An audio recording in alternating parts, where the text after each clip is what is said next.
Skip, how much of this loss is on Dez? Stephen A. Smith, I have to admit publicly, I was so disappointed in Dez Bryant at the end of that game yesterday. In fact, I was crushed over it because I thought he was going to make the play that would win that game to get my Dallas Cowboys to next week at Miami when Tony Romo returns. And look, because at the end of last year, I called Dez Bryant the best receiver in football. And because all through the offseason, I called him an emerging team leader. And I campaigned for him to get his money, as did you.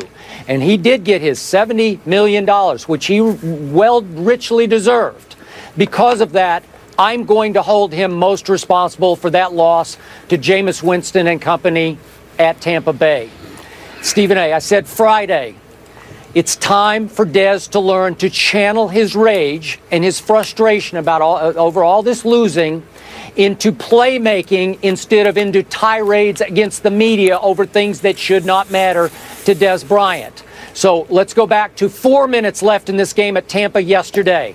3rd and short, and they throw it up the field. Matt Castle actually threw a good ball. I don't really believe in Matt Castle, but he threw a good ball right into the hands of Dez Bryant up the sideline for about 14 yards, and Dez cold flat dropped it. That would have been a first down. That would allow Dallas to eat a little more of that clock, maybe at least punt Jameis deeper into his territory. But as it stood, they had to punt right away from there, and Jameis got the ball at the Tampa Bay 44-yard line. Now let's go to the end of the game. Late throw into the end zone by Matt Castle. Made a great throw, perfectly positioned deep ball. You can call it a Hail Mary. I thought it was a Hail Dez, because a year ago, Dez puts that ball in his back pocket. He owns that ball. He posts up a safety. He's got a safety, McDougal on him, Bradley McDougal on him. He posts him. He bodies him. He waits until the perfect point. He high points that ball, goes up, snatches it out of the sky, and Dallas wins the game. I have no idea what got into him yesterday. I'm not saying he didn't try. He seemed to lose the ball in flight for a second. He veered off path. He put himself in position for Bradley McDougal to get away with a little shove in the back. I would not have called it. I would not have flagged it because it's a jump ball with the game on the line. Let them play. Dez is bigger. Dez is stronger. All I know, if I'm going to give him any excuse or break here, Stephen A., maybe he can't jump off that surgically repaired foot. That's all I can figure out. Maybe he's afraid. Maybe it's just too sore to launch off that foot. That's all I got right now, because otherwise he just looked lost. Lost the ball, lost his emotion, seemed defeated. I have no idea what didn't get in to Dez Bryant. I thought it was going to be Dallas's game. It was not. So in the end, as unfair as it might be, that loss is mostly on Dez Bryant. Well, Skip Bayless, let me say this to you. I'm not going to disagree with you, but I'm going to try and be, if it is at all possible, I'm going to try to be a little bit more expansive about Dez and the Cowboys than even you are in this particular situation. I'm going to separate a couple of things, all right? When we look at the pass, the drop pass, he dropped the pass. It's not like he tried to drop the pass. He jumped up for it. It hit him. He should have caught the pass. Elite receivers catch those passes. But similar to Calvin Johnson and him messing up that onside kick against Green Bay, and we'll get into that a little bit later, Dez Bryant dropped the pass he should have caught. It's just that simple. There's nothing more to it than that. When you look at him, that jump ball, that jump, that it wasn't a Hail Mary, as you called it, a Hail Dez, because it was up there for him to get it. I completely agree with you. And I'm not making that call. Let him play and decide the game. Yes, he did get nudged in the back. So what? It's not the first time it happened to Dez. It wouldn't be the last. That's just the first time we didn't see him really go up for it the way he normally does. If it's his foot, it's his foot. If it's something else, it involves a more expansive discussion. At the end of the day, what this comes down to me, Skip, I think it's a situation, it's a combo of a couple of things. I think the drop pass may have elevated his level of frustration that was already brewing due to the multitude of things that have involved not just him, but the Dallas Cowboys throughout this season and throughout this losing streak that is now the worst since 1989. I think it's gotten to them excessively so. I think they're getting asked these questions every week. None of the questions are pleasant. The post-game locker room, the practices, the meetings, everything is getting harder and harder, a bit more arduous, because when you're losing, that's what comes with it. So I think that that has a role in it. I also think that to some degree, whether Dez is willing to admit it or not, you have some people that looked at him, talked about how out of control he was, reminisced about past transgressions because of it. Not only that, it was in the immediate aftermath of a Greg Hardy, which is something that Dez Bryant has to watch out for, because we know that Greg Hardy is a problem totally different than anybody else right now, and that's simply the situation. Him going off on the sideline, I don't think it's a reason for everybody to get into Greg Hardy because he was arguing with a teammate on the sideline for a brief second. Let's make sure we don't nitpick to the degree that we're monitoring every little thing the guy does to say he has a problem. We know he's got a problem, but let's not use that as an excuse to highlight it. But in the end, if you're Dez Bryant, you're surrounded by all of this.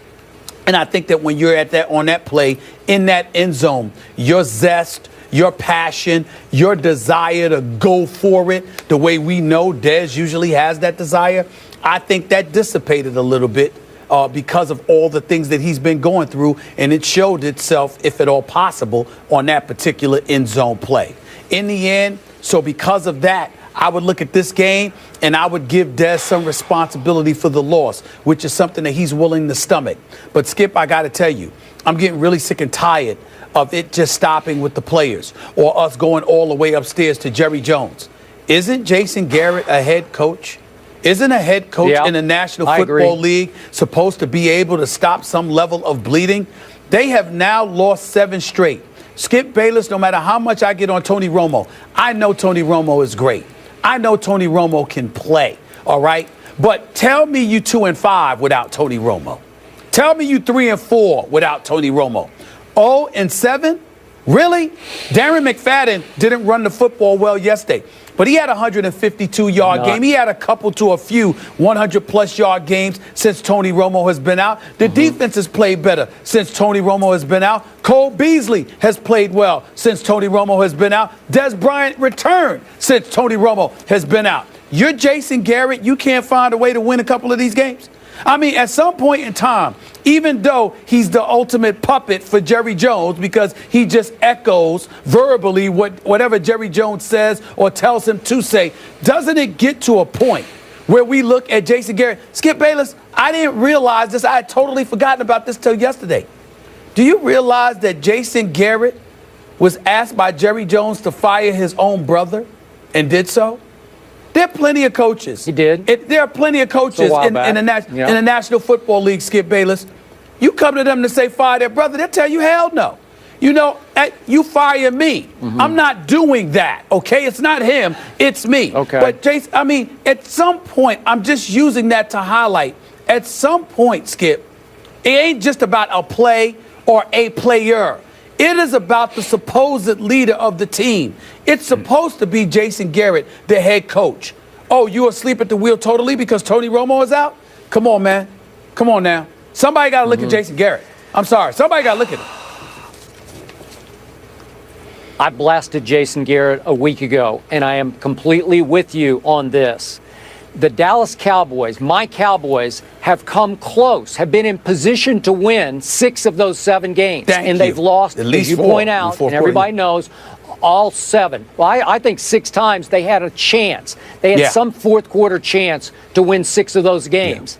They have quietly, slowly, but surely learned to lose close games. They have gotten very comfortable with losing close games with no urgency, no retribution from the head coach, no fear of the head coach's wrath, because the head coach has no wrath. The head coach is a Stepford coach. I don't know if you remember the Stepford Wives movie, but he's like a robot. It's like Jerry Jones created him in some laboratory or had him created, and he is just a puppet who just gazes into the distance and keeps slapping the players on the back as they come off the field.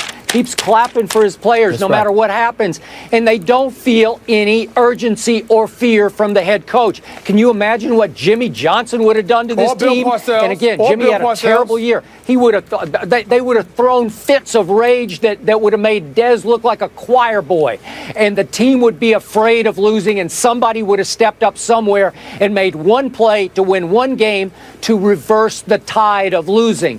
This team is very comfortable with losing. This team looks at each other and says, well, here we go again, and it's going to be okay because our head coach will slap us all on the back and clap for us when we come off the field. That's all I got right now, so it's up to Romo to save the day because Jason Garrett is a non-coach. He's a non-factor in this equation. Skip, I want to say this. I'll close my comments by saying this. Again, we're not completely absolving Dez or any other player. We know that, Dez knows he could have done better yesterday. It just is what it is. He's got a lot going on, and we'll just leave it at that. But I will tell you this, Skip. If a miracle happened, and obviously I'm not talking about this season because Dallas, as far as I'm concerned, is done. But if we're talking about moving forward in the seasons and the years to come, and Dallas lucks up, and obviously a miracle happens and they win a Super Bowl, I don't care to see the head coach lofted like, they're carrying him on their shoulders like they do Super Bowl champion coaches. As far as I'm concerned, Skip, I don't know what he's doing. Because to me, I don't get it. I don't get. You can't win a game without Tony Romo. A game? Not one game? I mean, come on now. At some point in time, it's your responsibility to find this is football. Injuries are a part of the game. That's not applicable to Tony Romo. If this were anybody else, we'd be talking about coaches on a hot seat or coaches getting fired. This guy, other than last year, the best that he has done with the Cowboys were 8-8 seasons. That's it. The last year's 12-4 was the only mulligan, and that was because of an MVP caliber year that Tony Romo was having, and an MVP caliber year that DeMarco Murray was having. And even though they should not have let go of DeMarco Murray, they have plenty of weapons on both sides of the ball to prevent themselves from going 0-7 without Tony Romo. If Jason Garrett can do his job. I don't know enough about football to dissect the intricacies of what the head coaching responsibilities are. I'm a results-oriented dude, bottom line, because even if I did know, they tell me I'm lying and they deny it anyway, so it doesn't make a difference. But the results are something they can't deny. I'm tired of Jerry Jones, Stephen Jones, Tony Romo, Dez Bryant, Greg Hardy, or somebody like that being held accountable. Jason Garrett is responsible. He's the head coach. And damn it, he ain't doing his job. Somebody needs to say something. Okay, last quick point. Are you sure that a miracle can't happen this year in this NFC East thanks to your Giants and those Eagles? And now here come the Redskins. Are you sure it's over in the East? Because I'm not sure. I'm not sure, but it just looks that way. I mean, you lose 7 in a row. I find it hard to believe that you all of a sudden come back and win 7 in a row. You see what I'm saying? I mean, you're not going to win the division at 8-8, in my opinion. You got to go at least 9-7, which means that the Dallas Cowboys would have to win every game once Tony Romo returns. I can't see that happening. I can't see that happening. I don't mind being wrong because I don't mind the Dallas Cowboys winning a few games and then teasing us until the last game of the season or some big playoff moment and then collapsing. But I just don't see that happening. I don't see them winning 7 in a row. We'll leave it there. I don't think it's over yet. Okay. Skip, we're going to discuss that later. The Cowboys, of course, are the only team in the NFL that haven't had at least one since week 3. And as the guys mentioned, things not going well for the entire division yesterday, except Washington. We'll break down the NFC East later on. I'm really looking forward to that conversation. Up next, it was ugly in Denver, too. It was the worst game in Peyton Manning's career. Let that sink in for a minute. Are we seeing the end of Manning after being benched in Mile High? Don't miss that discussion.